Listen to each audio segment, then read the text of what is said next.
ôn đách đắc đây giờ thì chạ đàm chưa nhộ đàm chưa lùm bát đây nữa lấy những đắc đây giờ thì chạ lục đàm chưa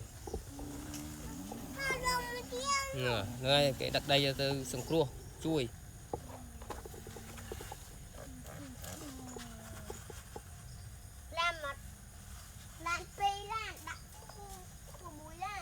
tục nói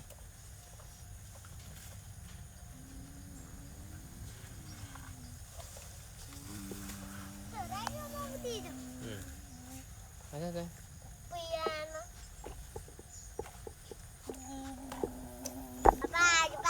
Học có thằng bích cao tục nông ai mà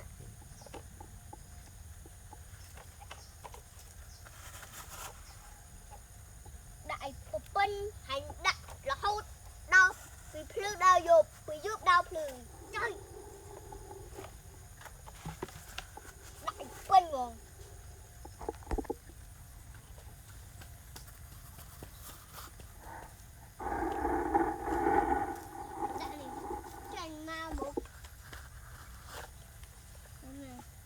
chú tài bao năm mấy nè đâu ra chú cay á làm một thằng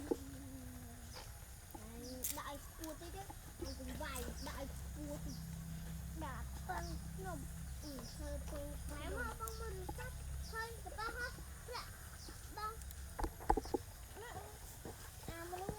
mà nó nè bao áp vào sò nè bao ăn lại lấy ngập bạt à ngập bây giờ đặt đây đặt thêm tí đó này với nhau câu đứt phun ông giờ đây mà làm một tiện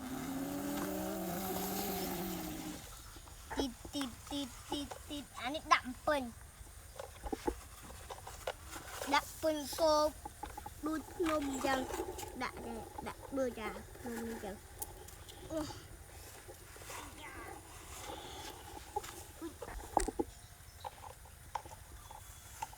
trời anh nữa nè tiếp phần nhà là nắng tu về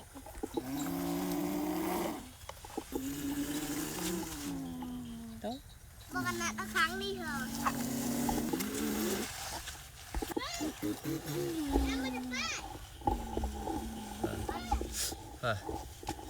chạ lục đàm chơi lực đàm chơi là sóng cua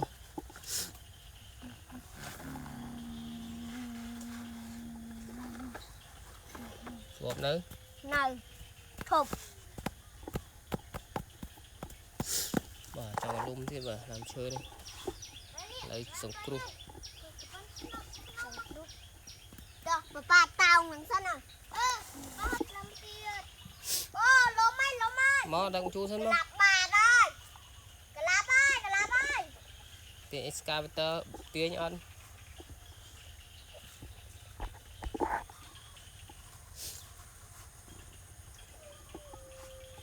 cái gồm đã chộp cái gồm đã một cái đáy quên hơi tới lấy cô thấy cô làm tu từ muối ra nè anh đi lồng bà đó lớp đi rồi lấy cô được chặt đây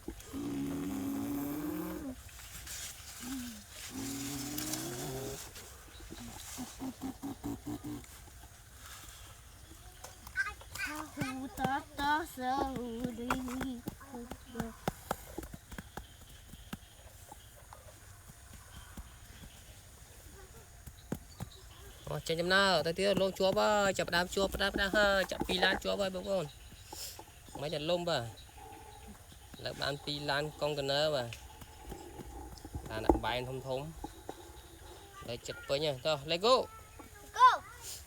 trên chấm nào thiết pi lan thiết chúa ba mà đặt mà lan thế chúa thang à cái quên đút nôm chẳng rồi này cái chết Đây đạn này không? Mà sao đâu biết. Lâu chết.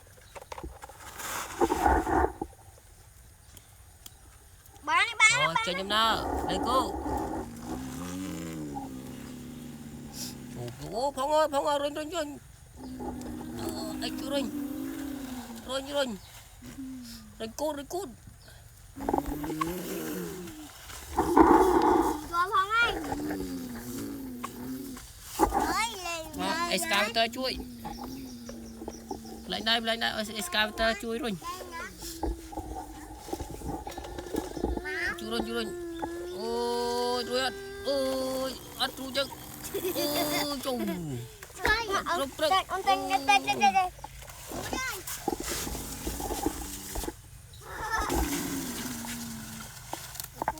Hay thôi,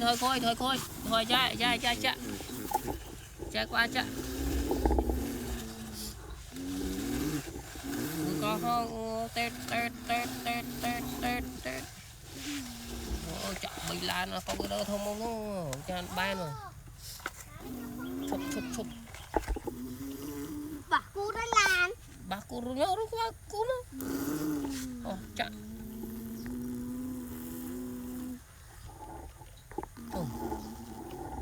Chào. Wow. Đã pi lan. Chuột bà ơi. Chuột bà chuột chì. Đã pi Mà lan. nó lên lông bà này nè. Chuột tới lấy cô.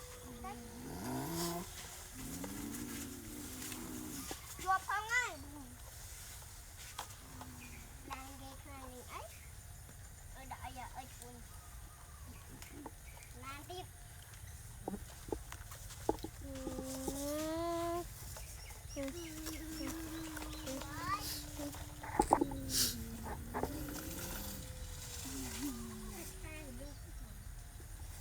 Excavator. Cho chấm nót.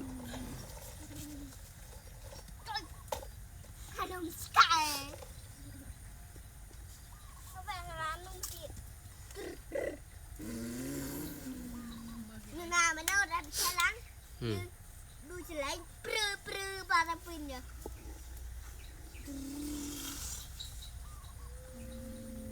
Nó khó nữa, chọn nè. Chọn một excavator.